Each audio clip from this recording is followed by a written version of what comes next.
Top of the morning, Dan and Amy, and Save America rally tomorrow.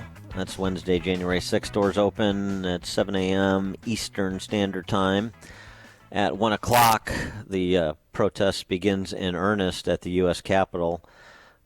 This is the rally that Trump has indicated he may stop by, may pay a visit to. Wouldn't that be interesting? Yeah, here in Illinois or in Chicago, 9 a.m. to 3 p.m. at Lakeview High School at the corner of Ashland and Irving Park Road. There's going to be a rally all day there. And so you know. President Trump yesterday at the rally in Dalton, Georgia for Perdue and Loeffler opened the show by talking about himself and his electoral prospects. Your vote tomorrow could lose, and it could be your last chance to save the America that we love. That's why I'm here. I don't want to do rallies for other people. I told you. I'm here because of that, because of David and Kelly. The far left wants to destroy our country, demolish our history, and erase everything that we hold dear. This could be the most important vote you will ever cast for the rest of your life. It really could be. Big statement in addition Coming to up next, it's me, Mike Gallagher. In addition to Mike Gallagher chiming in for some reason, in addition to his saying that he didn't lose, he's won both the elections he's run in. Somebody who is going to be at that rally tomorrow, he is a Georgian, and he is C.J. Pearson. You may remember C.J., who rose to some prominence a few years ago when he took to the interweb that the kids like so much and offered some pointed and rather entertaining criticism of one President Obama as a young man. I think CJ started getting involved in politics when he was still in utero because he's still a very young man. He's also the president of the Free Thinker Project and host of the podcast CJ Pearson Uncensored. CJ, thanks for joining us. Appreciate it. Well, thank you so much for having me, Dan and Amy. It's always a pleasure to be with you guys. So are you the reason the National Guard has been scrambled for tomorrow?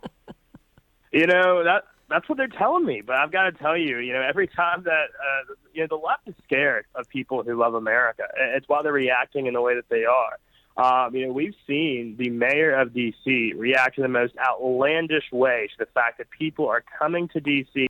in protest and in support of something simple such as election integrity. She's closed restaurants. She's limited access to things like restrooms. Like, she has gone all out to ensure that this protest doesn't happen. But what she does not realize is that she cannot quell the energy and enthusiasm that powers and drives this movement. People are just genuinely angry. They're mad at the fact that the left is trying, intentionally or overtly, to steal this election from the American people.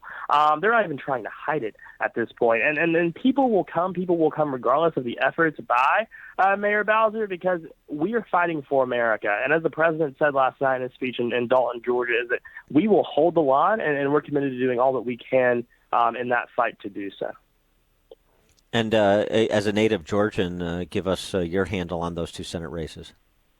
Those two Senate races are incredibly important. Both Senator Loeffler and Perdue have stood by the president time and again. They've been great advocates for the conservative agenda throughout their time in the Senate. And I've got to tell you, when it comes to their alternatives, John Ossoff and Reverend Raphael Warnock, they're not Georgia. These are far-left liberals made in the mold of folks like AOC, Nancy Pelosi. When people say, "Win Georgia, save America," that's not just a talking point, that's reality. If those two individuals are elected to the U.S. Senate, we're going to see things like court packing. We're going to see things like crazy tax hikes. We're going to see things like open borders. Everything that President Trump has worked to advance for the past 4 years will be undone due to the fact that they will declare an all-out assault upon the values on which America was built. That's what we're fighting against in Georgia, and while we're working so hard to keep this set up. So what's your take, though? I mean, I know you're still a young guy, but something's maybe it's being driven by the young in part. I don't know. What's your take on how it is that two individuals as far left and, frankly, particularly with respect to Warnock, as disagreeable as those two are, and Ossoff, who's this pajamas boy, I mean, that doesn't exactly fit with Georgia culture, how they could be in a position to be U.S. senators. It's just shocking what's happened in Georgia. Well, let me tell you, it's not Georgians voting for these people. It's people who come to our state from far left states like California, Oregon, and so many more places, fleeing the excessive taxes and assault on freedom that they have from their home state, and they come, but they vote the same way in Georgia.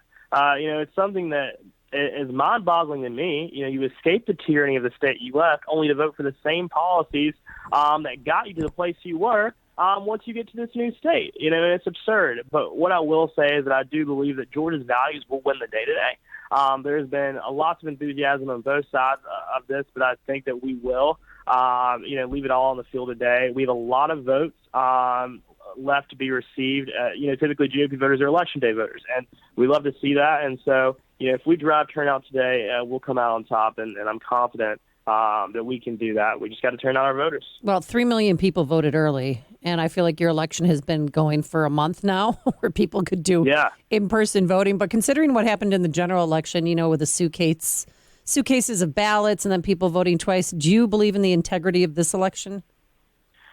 I'm hoping for the best. What I would have loved to see is from our governor, Kemp, has declared a special session to ensure that we could have implemented the protections that a lot of people have been calling for that would have guaranteed the integrity of this election. But what I hope to see from this is that with the heightened attention that is going to be on this election, there are going to be more observers, and a lot of the things that were allowed to happen in the November election won't be allowed to happen this time. Brad Raffensperger knows that we're watching him. A lot of these local officials who prevented GOP observers from watching the counting of ballots and who oversaw the non-counting of certain ballots in certain counties and certain here in the state, we saw thousands of votes not be counted that they just randomly found during a manual recount. I didn't know that happened in America. It sounded more like Venezuela to me, but I think that the heightened attention of this race will definitely, hopefully, alleviate a lot of shenanigans that we saw in the November election for sure.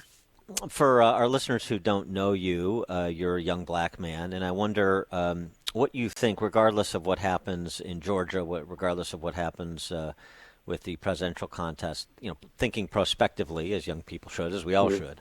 What do you think is there? What do you think exists in terms of a foundation upon which to build in the Republican Party, doing a better job of appealing to and securing the support of young black men and young black women in America?